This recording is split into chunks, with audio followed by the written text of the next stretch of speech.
Joe Tsai, as I expected, came out in defense of Sean Marks and Steve Nash later in the day yesterday after we recorded our kind of instant reaction video. That was to be expected. It's like the optics of him firing Steve Nash and Sean Marks after that report came back, even if he wanted to, even if he believed KD, it just would have been a really bad look for him. He would have come off looking like a weak owner that was succumbing to the demands of a disgruntled star, which would have just set a bad precedent any other time in the future that he would try to put his foot down with any player. Every relationship with every star he'd have in the future would come under the consideration that they are running the show as opposed to him. And it's just a simple question of principle. He chose principle, and that was kind of to be expected. We actually heard from, I believe it was Jake Fisher from Bleacher Report reported today that Joe Tsai is actually very, very high on Sean Marks and is very pleased with the direction he has gone with the team and is very happy with Steve Nash and his ability to maximize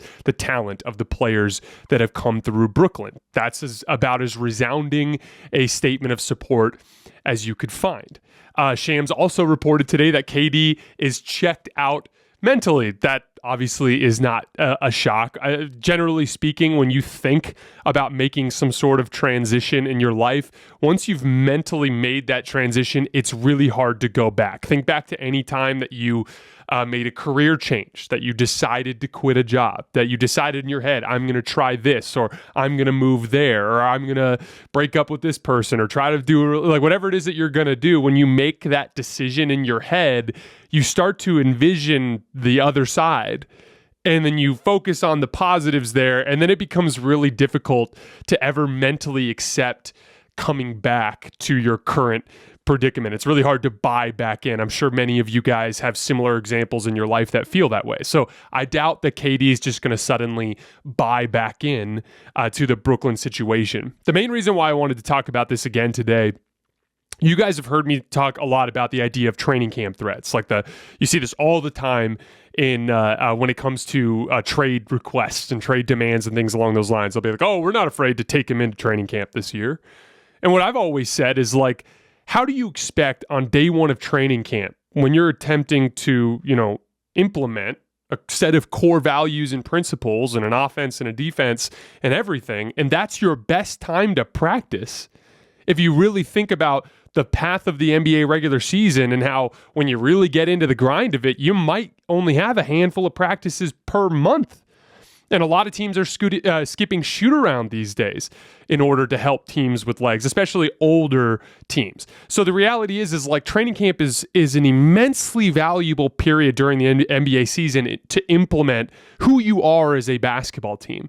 That's why I actually value things like preseason outcomes in a way that a lot of other analysts do not. I just really think that that's the time that you set the tone for who you are going to be, and then that tends to carry on throughout the season. Obviously, it's not a hard or fast rule. There are teams that succeed despite rough starts, kind of like the Boston Celtics last year.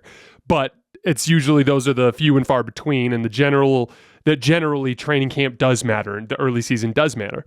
So now I want you to imagine that you're sitting with Steve Nash in a video room and they're getting ready to lay down their core principles for the year, maybe lay down some details of their offense before they go out on the court to have their first practice of the season. And you're a young player and you're sitting in the film room and Kevin Durant's 2 rows behind you and Kyrie's right next to him or nearby, and there's Steve Nash in front of the room and Sean Marks is kind of standing on the side with his arms crossed. And everybody in the room is thinking the same damn thing. Our 2 best players do not believe in these guys. They do not believe in Steve Nash. They do not believe in Sean Marks. That's not just reporting. That's essentially on the record. And Joe Tsai confirmed that. I actually thought it was a little bit of a faux pas on Joe Tsai's part to even send that tweet. He could have accomplished that with a phone call or a text message privately to the parties involved. He publicly stamped that report with that tweet. Now, everyone knows that KD and Kyrie do not believe in Sean Marks and in Steve Nash. I do believe that Kyrie's influence on KD is different than what his actual public position is. Kyrie is saying all the right things like, oh, I want to be a net. I'm here to stay, blah, blah, blah. But we all know why that is. He wanted a long-term extension this year. He didn't get it because of his reputation from the previous 2 years. Next year, he's going to want a long-term extension because he's still pretty young. and he's still got a lot of money to make in the NBA. So he's on the pathway to restoring his image. I believe he would say things publicly to cultivate that image for the sake of signing a deal next year. But you bet your ass behind the scenes, he's still the same guy that was yelling that he's going to the Lakers soon, that on camera earlier in this summer. You bet your ass that he's in Kevin Durant's ear saying, "Nah, man, we got to get out of here," even if that's privately and under the table. But in terms of this specific situation with training camp, I just don't see a realistic situation where you, as Brooklyn, would want to move forward and start your season in the most crucial phase with two people who are effectively malcontents in the locker room. I just don't think that'd be a good idea. And then again, I've heard people say like, "Oh, well, what's the rush? Like, they're tanking anyway." No, they're not. They don't have their own draft picks. They have some draft picks, but they're not their draft picks. They've traded away the vast majority of their own draft capital. So they are not actually incentivized to lose. They are a team that's going to be looking to win and win right away. So if that's the case, and you're Joe Tsai and Sean Marks, and you're looking at this as a basketball culture, and your basketball culture is not where you want it to be right now because these two guys are in charge in the locker room, and they come with this boatload of baggage and issues, right?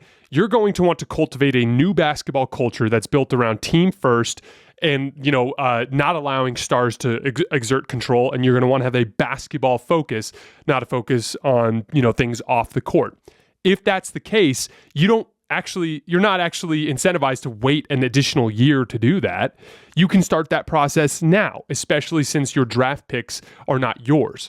So it's actually in their best interest to clean house before training camp so they can start fresh and begin the rebuilding of their culture this fall and get things started. And they have a lot of assets to start that process if they trade KD, even if like Kyrie's worth at least one first round draft pick as well. So they've got plenty to quickly kickstart this thing in the right direction. So all of that I just said to me makes it pretty clear that the Kevin Durant deal is going to go down sooner than later.